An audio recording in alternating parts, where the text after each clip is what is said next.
Imagine acordar amanhã e descobrir que milhares de pessoas estão correndo para o banco ao mesmo tempo.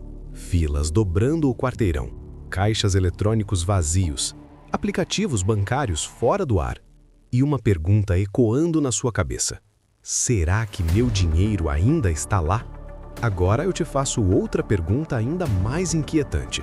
Se todo mundo resolvesse sacar seu dinheiro hoje, o sistema sobreviveria? Pouca gente sabe, mas o dinheiro que aparece no seu aplicativo não fica parado em um cofre esperando você retirar.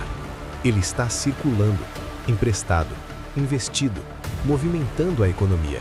E é exatamente aí que mora o perigo e também a lógica do sistema. Hoje você vai entender o que realmente acontece se todos decidirem sacar seu dinheiro. Por que os bancos não guardam tudo? Se o governo pode impedir você de retirar? E, principalmente, como você deve se proteger. Fique até o final porque o último tópico pode evitar que você tome decisões precipitadas em um momento de pânico coletivo. E antes de começarmos, já deixa seu like nesse vídeo, se inscreva no canal e me diga nos comentários, você confia totalmente no sistema bancário? Vamos começar. Tudo começa com um boato. Uma notícia mal interpretada. Um banco em dificuldade. Um vídeo viral dizendo que os bancos vão quebrar. Em poucas horas, o medo se espalha. As pessoas pensam, melhor tirar meu dinheiro antes que seja tarde. E é exatamente nesse momento que nasce o fenômeno chamado corrida bancária. Uma corrida bancária acontece quando muitas pessoas tentam sacar seus depósitos ao mesmo tempo por medo de que o banco quebre. E aqui está o ponto crucial. Os bancos não têm todo o dinheiro disponível para saque imediato. Não porque estão roubando, mas porque o sistema foi construído para funcionar com confiança. Se você deposita R$10.000, o banco não deixa esse dinheiro parado. Ele empresta parte para financiar empresas, imóveis, carros. Isso movimenta a economia. O problema é que se todos quiserem o dinheiro de volta ao mesmo tempo, simplesmente não há dinheiro físico suficiente. É como se 100 pessoas deixassem suas bicicletas em um estacionamento que só comporta 20 vagas, confiando que nunca virão todas ao mesmo tempo. E quando vem, o sistema trava. Aplicativos caem, limites de saque aparecem, a tensão aumenta. E o mais perigoso, o medo se torna real. Porque, ironicamente, não é a falta de dinheiro que quebra o banco, é o pânico. Agora eu vou te contar algo que pode parecer chocante à primeira vista. O banco não guarda todo o seu dinheiro parado em um cofre. O sistema financeiro moderno funciona através do que chamamos de reserva fracionária. De forma simples, quando você deposita R$1.000, o banco é obrigado a manter apenas uma parte desse valor disponível como reserva. O restante pode ser emprestado. Por quê? Porque é assim que a economia cresce. Se o banco guardasse 100% do dinheiro parado, não haveria crédito para financiamentos de imóveis, empréstimos para empresas, parcelamento de compras, investimentos produtivos. O dinheiro precisa circular para gerar empregos e crescimento. Mas aqui está o detalhe que quase ninguém entende. Esse mesmo R$1.000 pode virar mais dinheiro dentro do sistema. Exemplo prático. Você deposita R$1.000. O banco empresta R$800 para outra pessoa. Essa pessoa paga alguém que deposita esses R$800 em outro banco.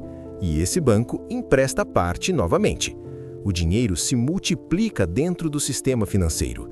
Isso não é ilegal, não é fraude, é a base do funcionamento do crédito moderno. O problema surge quando a confiança desaparece. Porque esse modelo depende de uma coisa essencial: as pessoas não sacarem tudo ao mesmo tempo. É como um restaurante que funciona perfeitamente enquanto os clientes chegam em horários diferentes.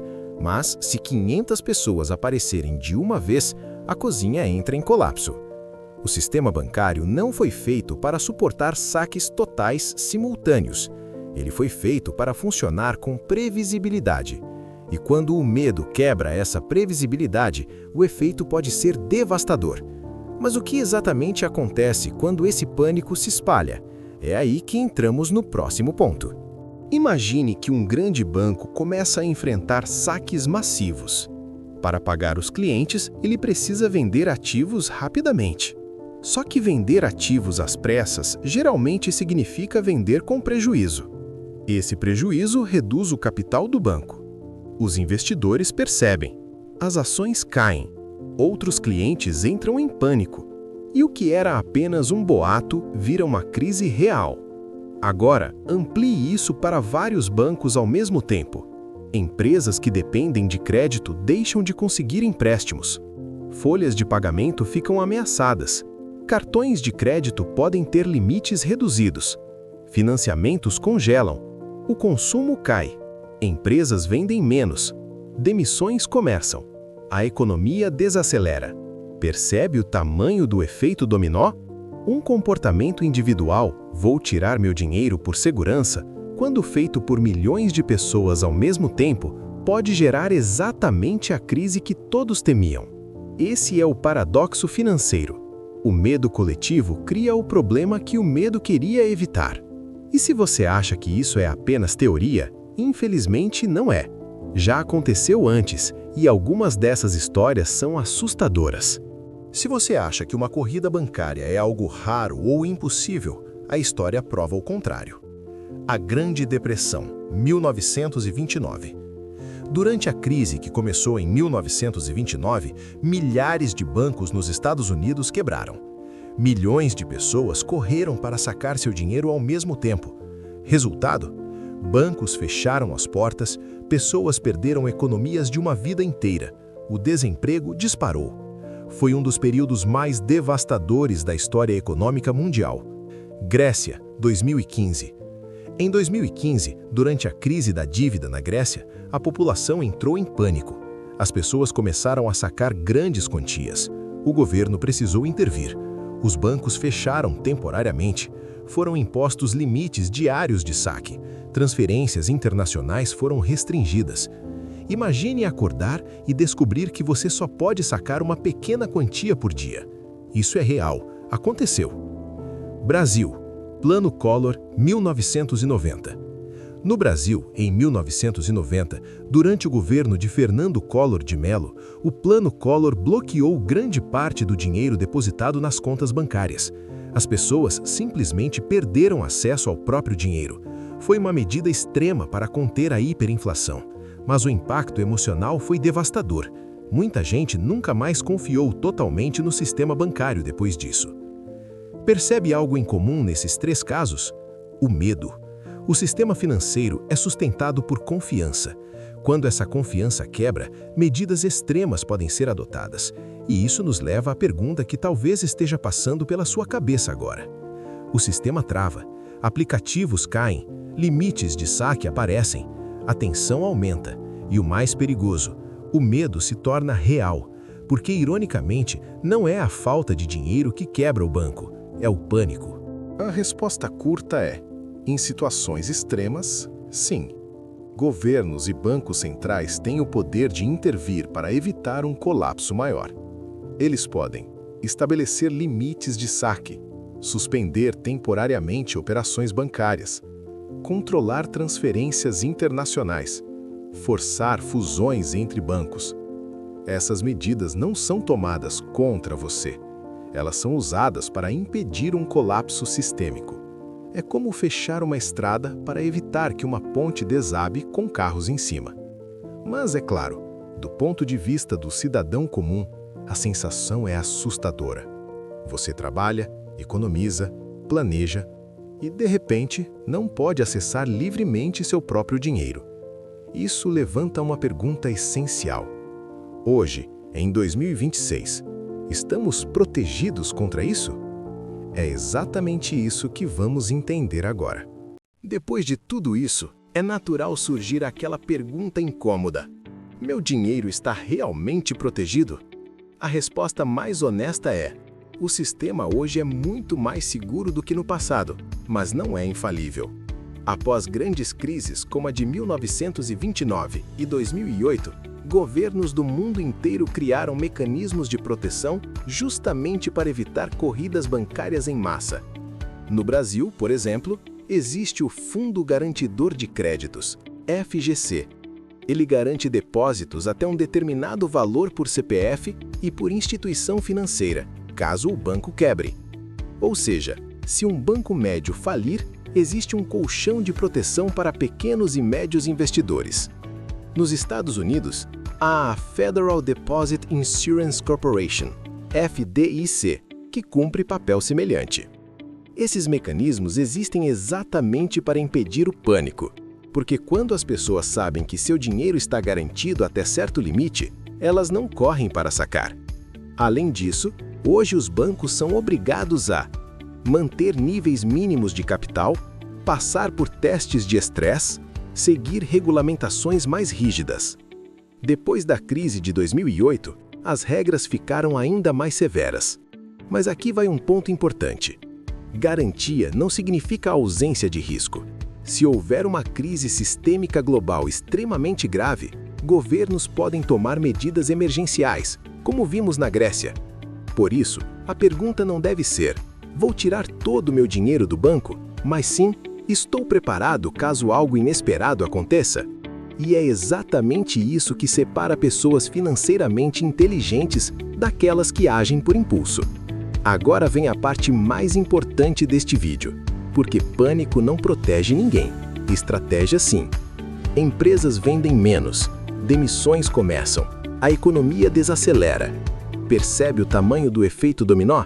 Um comportamento individual, vou tirar meu dinheiro por segurança, quando feito por milhões de pessoas ao mesmo tempo, pode gerar exatamente a crise que todos temiam.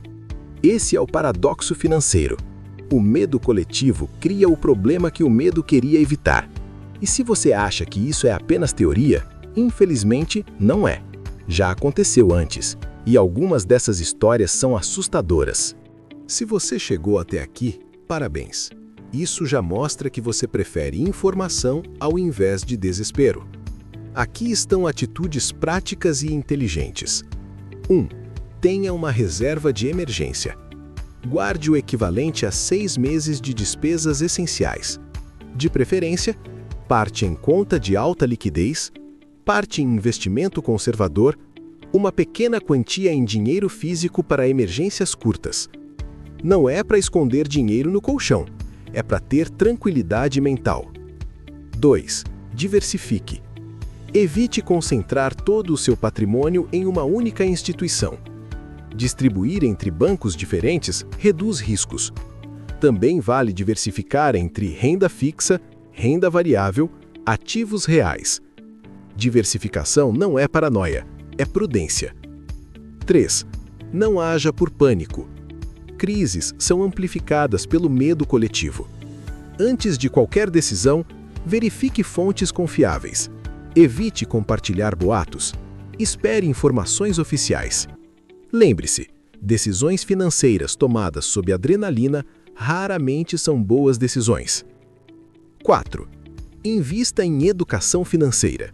Quanto mais você entende o sistema, menos você é manipulado pelo medo. Pessoas informadas não entram em corridas bancárias, elas analisam o cenário. E aqui vai uma verdade importante. O sistema financeiro sobrevive há séculos, porque crises são raras. E quando acontecem, ajustes são feitos. Mas quem está preparado atravessa turbulências com muito mais segurança. Se todos sacassem seu dinheiro ao mesmo tempo, o sistema entraria em colapso. Mas isso só acontece quando a confiança desaparece. O dinheiro não é apenas papel ou números no aplicativo. Ele é confiança organizada. E enquanto essa confiança existir, o sistema continua funcionando. A pergunta mais importante não é: o banco vai quebrar? Mas sim, eu estou preparado para qualquer cenário? Se esse vídeo te ajudou a enxergar o sistema com mais clareza, deixe seu like.